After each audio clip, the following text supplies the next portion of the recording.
waxaan u mahadnaqayaa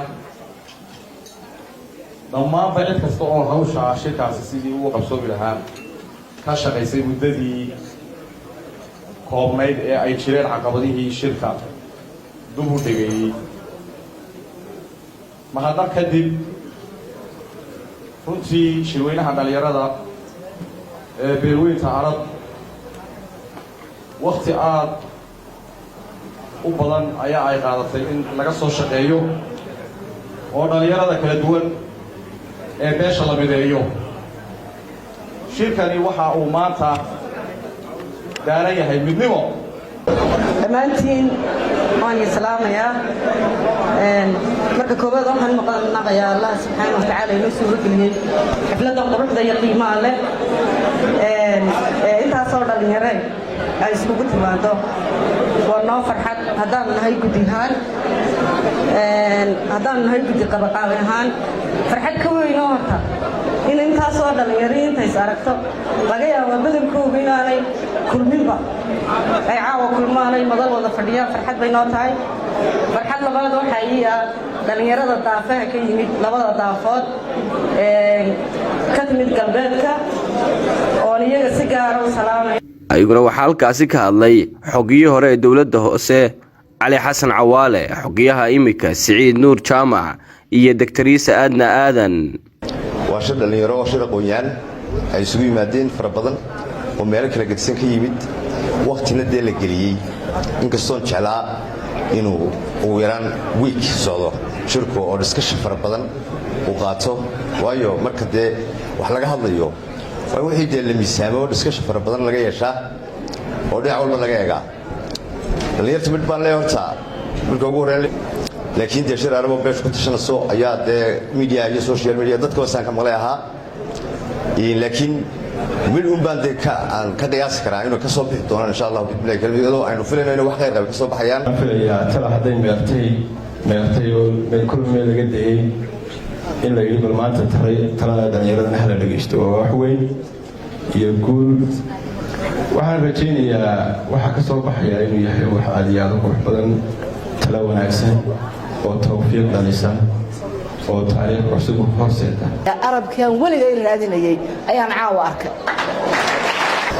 waxa caawa halkaa la soo dhigay warbixin cilmiyaysan waana wax loo baahan yahay. waxa ugu daran hawl qabto marka la yiraahdo hawsha ayaa loo diray wallahi taa waa lagu wada maqan yahay waxay ku tusaysaa cid ku maqnayn wax barashada hadeer waa la taabtay. ugu dambeyntii waxaa halkaasi laga akhriyay warmutiyeedkii ka soo baxay shirweynaha dhalinyarada beelaha Arab waxaana halkaas lagaga dhawaaqay guddi cusub oo yeelan doonto dhalinyarada beelaha Arab. waxaana akhriyay warmutiyeedka afayeenka guddida qabanqaabada Axmed Aadan Roble. warmutiyeedka shirweynaha dhalinyarada beelaha Arab shirweynaha dhalinyarada beelaha Arab wuxuu aysan yahay in qarannimada iyo madax bannaanida Soomaaliland tahay lama taabtaan.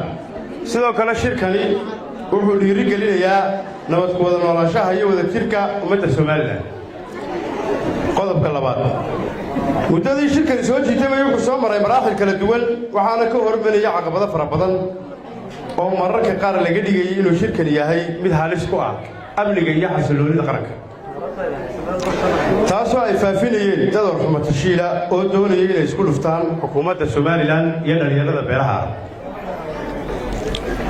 waxaa ilaahay mahadiyay inuu shirkani si nabadgelyo ah inoogu qabsoomay isla markaana ay hay'adaha amnigu ku qanceen inaanay waxba ka jirin dacaayadihii laga fidinayay shirkan.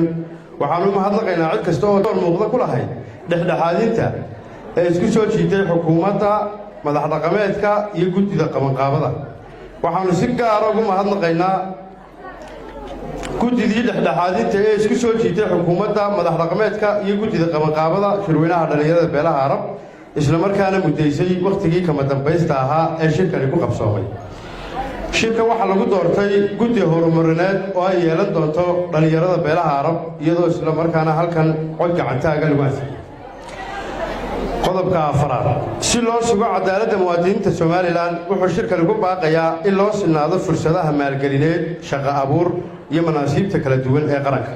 qodobka shanaad shirkani wuxuu xukuumadda Soomaaliland ee hogaamiye madaxweyne Biixi ugu baaqayaa in deegaanada beeshani degto oo aad u dib u dhacsan la gaarsiiyo mashaariicda horumarineed ee qaranka sida biyaha, waxbarashada, caafimaadka, wadooyinka iyo kaabayaasha kale ee nololeed. qodobka lixaad dhalinyarada beelaha Arab waxay asxaabta mucaaradka gaar ahaan xisbiga wadani ugu baaqaysaa inuu fuliyo heshiiskii xisbigaasi la galay beesha ee gudoomiyaha xisbiga waxaanay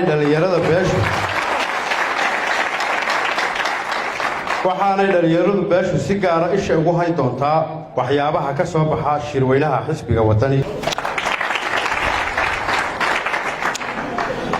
qodobka toddobaad xisbiga kulmiye waxaan u soo jeedinaynaa inuu ilaaliyo aasaaskii xisbiga iyo kaalintii wada lahaanshiyeed ee beesha Arab ku lahayd xisbiga kulmiye. qodobka 8 beeshu waxay xukuumadda madaxweyne Biixi ugu baaqaysaa inuu si degdeg u soo celiyo saamigii ay beesha ku lahayd xukuumadihii ka horreeyay isaga ee uu markii uu yimid xilalka ka xayuubiyey. waa salaam alaykum.